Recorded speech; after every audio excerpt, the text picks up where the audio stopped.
You know what I see when I look at this piece? I see a loneliness about him. There's an emptiness in his eyes. He has no friends. He has no family. No one to call on, nobody to help him move. How is he gonna get that couch up the stairs now? I gotta go fix that.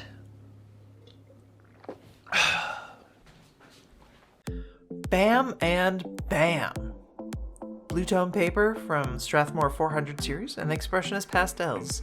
These babies are a little bit more transparent than the Mugio Gallery, but the texture is just mwah.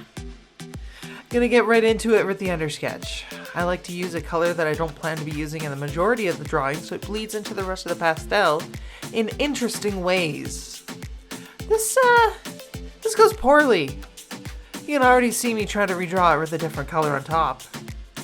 And again, twice worth of blue and 3 times a fail. It ain't a good start. Gonna flip it and start a 4th time. 4th time's a charm, right?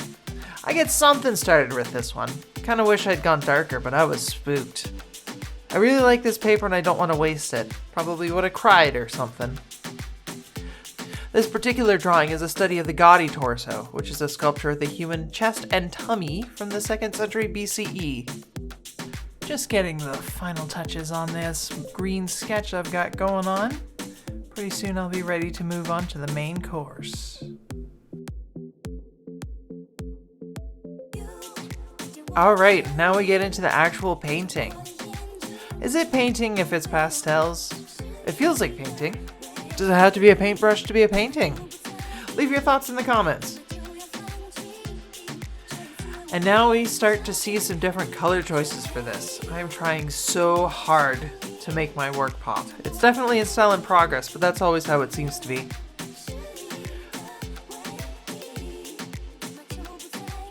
Here's another problem with the Expressionist pastels.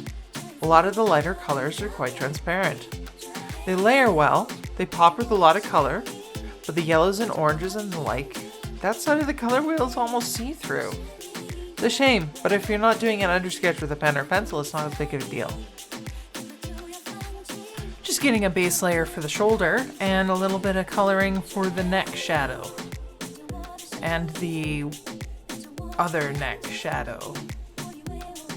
I don't know if this guy had 2 heads or what. And we got the Q-tips. I love Q-tips for blending and for putting just a little bit of extra color on the paper. This shoulder is not in shadow unlike the other one, so it gets lighter colors. This particular one is also backlit, so I'm deciding on a light orange for it.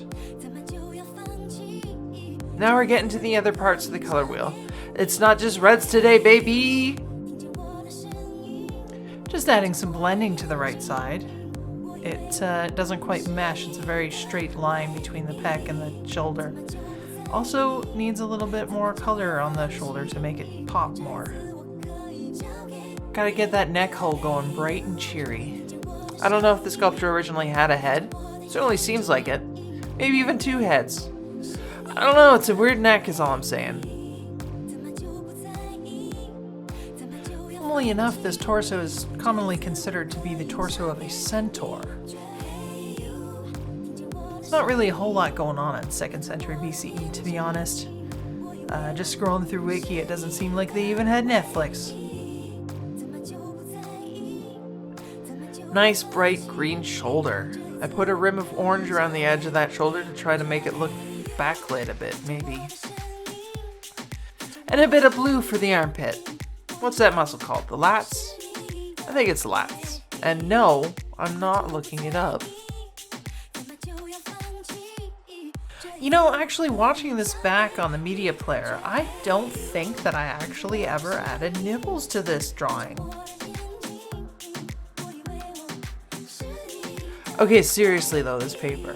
It's 180 pound or 300 GSM and it's such a treat to work on. I like to keep a few, I don't want to say bad sketchbooks, but they're typically artist loft books. They're good for what you pay for is a good way to put it, I think.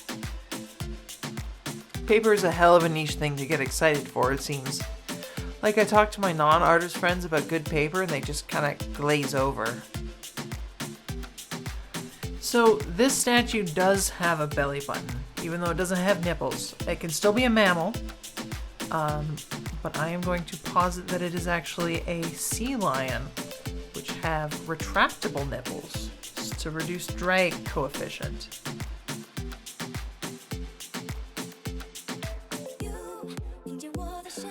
I may be using a bit too much light green here.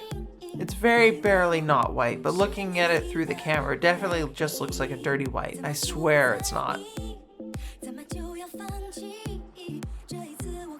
So here's another fun fact. This one's not about nipples this time, it's about oil pastels. So the oil pastel was made in the 1900s, so it's a pretty recent medium, and they were originally made by Cray-Pas, which is the brand that makes the Expressionist that they're still making to this day. And then along comes Picasso, and he wants something like this, but better. So the Sennelier oil pastels were made. They're so creamy and buttery, and I cannot wait to get my hands on them.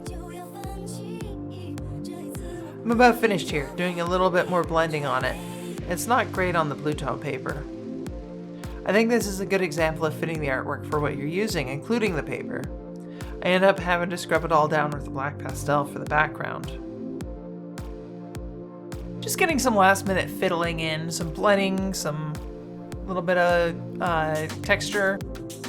Bam! Whole bean! Yes sirree, they don't just make the gouache. I would put the quality of these ones above the Crayola, which is surprising to me since these are still student grade. Usually student pastels are pretty gunky and poorly pigmented. Once I have a bigger set of these, I'll probably do a whole artwork in them, but for now, since it's just a 16 set, it gets background duty. Really having to be pressing hard to get an even layer of pastel down on such a large area. It's worth it though. This black really highlights all the color I used well.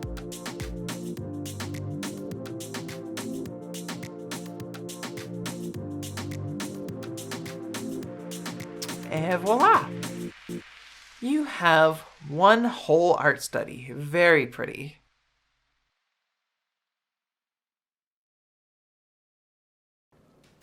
I have made a Gaddi Torso for the Rosy Man. You know, I hadn't thought about this, but the way my projects are going, I'm kind of feeling a little bit like Dr. Frankenstein. I'm just gonna unleash this mosaic of a man on the world, and he's going to conquer for me. Okay, if you've made it this far, thank you so much for watching. I really appreciate it. Please remember to like and subscribe. Comment down below. Let me hear about your favorite belly button. Let's just talk about nothing but belly buttons. Anyone who's only watched halfway through and scrolled through the comments, seen a lot of belly buttons, that'll be us. Okay, bye.